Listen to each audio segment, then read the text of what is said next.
Hi there, I'm Lena Anani, and you're listening to She Wrote a Book, where I interview amazing women from all over the world who also happen to be published authors. I created this show to educate, entertain, and inspire you to be the voice you want to hear in the world.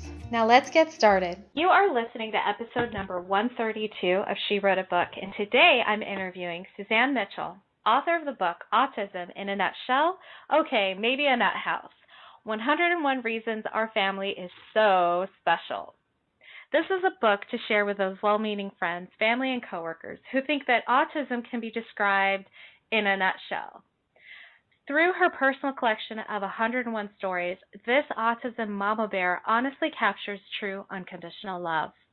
Suzanne M. Mitchell has been married to her husband Darin since 1998, and they have two beautiful children. Joey is 15 and Shayna is 12. Joey has severe autism, and Shayna happens to be the best big sister that a little sister ever was.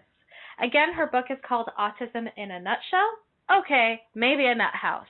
101 Reasons Our Family is So Special. You can find the link to purchase her book in our show notes for this episode at SheWroteABook.com/132. So Suzanne, it's such a pleasure to have you as a guest. My first question is this. What inspired you to write and publish your book? I think what initially inspired me was just because there isn't really a whole lot of information out there about family life with autism. And that's something, obviously, it has a big effect on a family. And we are a very close family, and my husband and I have been together for many, many years since we were teenagers. And we have our family life. And people often ask me, how do you guys handle something like this, or how do you handle something like that, situations that come up with our son, Joey. And it's really hard to explain because, you really, if somebody doesn't have experience, they really don't understand what you're talking about. So my idea was kind of to put it as a fly on the wall perspective, to kind of bring people in so they can really feel and experience what it's like. So a really small example would be taking him to the grocery store. There's a little story in there about that. Or the bigger things like fighting for his school changes and finding a doctor and finding a school, and just there's many, many things over the years that we've had to do and gone through. And a lot of it's hilariously funny, and a lot of it is sad, and a lot of it is just, it's like I said, it's a family diagnosis. There's one of us technically that has autism, but really we're an autism family, the four of us. So it's really for families like mine to give to coworkers and bosses and neighbors to sort of help people to understand. It's not really for families like ours to read necessarily, because sometimes we get sick of reading about autism, quite honestly. We live it every day. So it's for people to share, well, why can't you come to this party, or why can't you go to this neighbor's function, or why can't you come to PTA, and those kinds of things. It's really hard to understand and really hard to explain. So my book sort of helps bridge that gap. So yeah, that's in a nutshell. That's great. What So do you think then this? So are you saying that it's for families like yours to purchase and give to people who don't understand what autism is, or is it a book that you think that people should be buying on their own to understand what an autistic family is like? I think that it is a multi-purpose book, and honestly would probably be great in the classroom as well. It's for anyone that really would like to understand autism, or for anyone who has autism in their life and would like to help someone else understand. So it goes either way. It's written in a very entertaining way, and it's a very easy read. It's very mommy friendly. It's very teacher friendly. You can pick it up and put it down. They're all short stories. So it's very non-threatening. It's not a book that's going to say, here, let's learn about autism, because that's really not what it's about. It's really about family autism life. And that, I think, is a huge piece that's missing from quote-unquote autism awareness, because obviously we all have a family, and there's, 1 in 64 kids or 68 kids are diagnosed, and there's a family behind each and every one. So for each one of us, there's a lot of people that know us but don't necessarily know the details. So I think it's a book that goes kind of across the board. My intention is to help families like mine, to help the rest of the world understand a little bit about what we go through on a daily basis. So that's where I'm coming from. That's awesome. I'm reading through your table of contents on Amazon, and I I feel like, just based on your chapter titles, I feel like your book is like a sitcom, or it's like a sitcom in a book. Right. It's like, this is the episode when this happens. It's true. It is. Well, and my life is quite comical, and I'm very good at, I try very hard to live in gratitude and be grateful for a lot of things. And so it's not an easy life. There's a lot going on all the time, but we have a lot of love and, a lot of gratitude. And there are a lot of things that are quite entertaining and amusing. And then there's a lot of things that are not as well. And when I first started writing the book, I actually thought it was going to be mostly funny.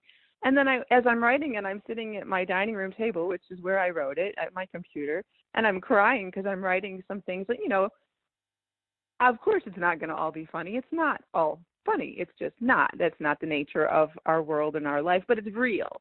It's a very honest, real book, and it tells the stories as they actually happen. And a lot of things, like I said, are very amusing, and a lot of things are not so amusing. It's a book that you can look at, pick up, put down. You laugh a little, you cry a little, and hopefully you learn a little. And that's really the intention. But like I said, it's a very easy read. You can pick it up and put it down. They're all short stories. There's a few that are interrelated. So I let this one through 6 or whatever it is, and are related and should be read in order. But other than that, you can pick it up and read any which one you want at any time, and learn a little, laugh a little, cry a little. That's really how it is put together. So I have to ask you this. So you have an autistic son, and your life is super busy. Your family life is super busy because I'm guessing it revolves around his needs. Where in the world did you find the time to sit down and write your book? It's a really interesting thing how the universe works, because I've always enjoyed writing. It's always been something that I liked to do, but I really don't have a lot of time. My life is very busy, and we have all of the normal things that go along with a family life: a house, a mortgage, 2 kids, jobs, all that kind of thing, plus add autism. So there's a lot to it. But this was about a little over 2 years ago, and my husband's car was inoperable, and he had to take mine. Now, what I do for my job, I'm a substitute special ed teacher at this point in my life. I'm a certified teacher, but there's just no way that I can make the commitment to a classroom because of my commitment to my family. So I have to work, I can't take my work home with me, and I have to be able to say no, thank you, and not get in trouble when I need a day off, because I just never know when that's going to be. So he ended up taking my car because we couldn't fix his at the moment. And I was home, and the kids were at school, and he was at work, and here I was. And I went, look at this time that I have. The kids are gone 6-7 hours. He's gone. And I opened up my computer, and I sat down at the dining room table, and I had my cup of coffee, and I just started. And I started with an outline. And I'm very influenced by Jack Canfield and a lot of his books, and a lot of his books have the 101 Reasons. And so that kind of was in my head a little bit. Well, maybe I should, jot down an outline and see if I have that many. And I'm like, I know I have an endless supply of material. That's not in question. But the ones that popped into my head. So I just started writing, and I wasn't even particularly writing numbers down. I was just jotting down ideas. And they came so freely and so just right out of me. And I wrote them all down. And then I counted, and I swear to you, without even knowing, without even numbering, there were 101. And to me, that was that blew my mind, honestly. I was like, wow, that could not have worked out more perfectly. That was just supposed to be. So I started. I had my first idea for the story, and I started writing it. And every single one that I wrote, probably every 2 or 3, I would call my mom and I would read them to her and see if they make sense and if she found them entertaining, because, she knows most of the stories too. But that's kind of how it started. And I just wrote every day. I was home every school day for 3 months. I stayed home, and they left, and I started, and I wrote And then they'd come home and I would put it away, and the next day I'd start again. And it was about 3 months and I was finished. And that was, I mean, I really didn't know that I could ever write a book for adults. I mean, I have ideas for children's books. I've had poetry that I've written. I've written things that have been, put in magazines, but only like a little letter to the editor here and there over my life, or a rock and roll magazine. I wrote a couple letters, that kind of thing. But this was something that just was meant to come out of me. And it came very naturally and very easily. So, yeah, that's how it happened.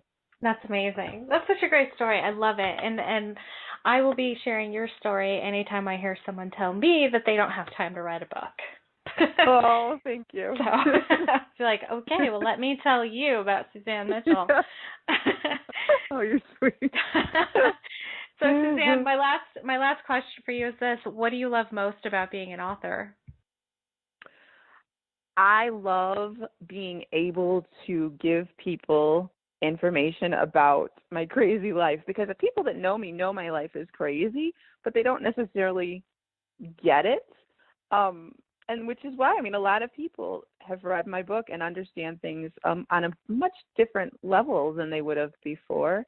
And it's also another Jack Canfield reference. But what he says too is, if you have a book, you have a ticket to something. People then want to hear what you have to say. It gives you credibility, and it gives you, a way to get into people's lives and have them learn what you want them to know. And so that's what it's done for me. I would talk about my life. I talk about my kids. I never really, honestly, I always do. I still do. I have trouble stopping, quite honestly. I talk about my family. But it's something I want to bring to a different level, because my intention is to be a public speaker and to go out and educate, and maybe in the corporate world, in the private world, all over the place, honestly, to just in schools possibly, or in services for teachers, because it is an important topic, and there are a lot of people that could benefit from knowing a little bit of background on what goes on in our lives. And even just as an example, our daughter, she's 12 years old, and her entire life, she doesn't know any different. We've always been our family, because he's older than she is.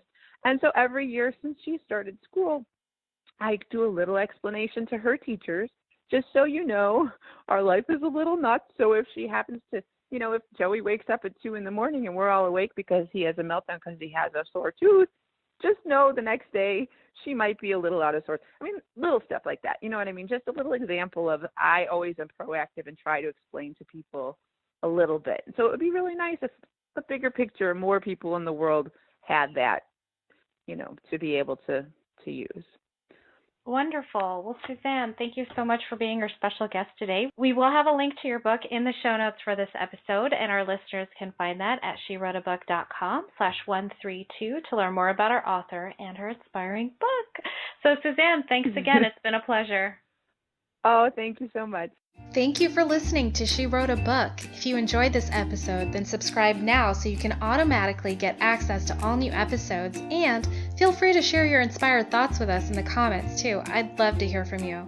Until then, may you always feel good and make magic.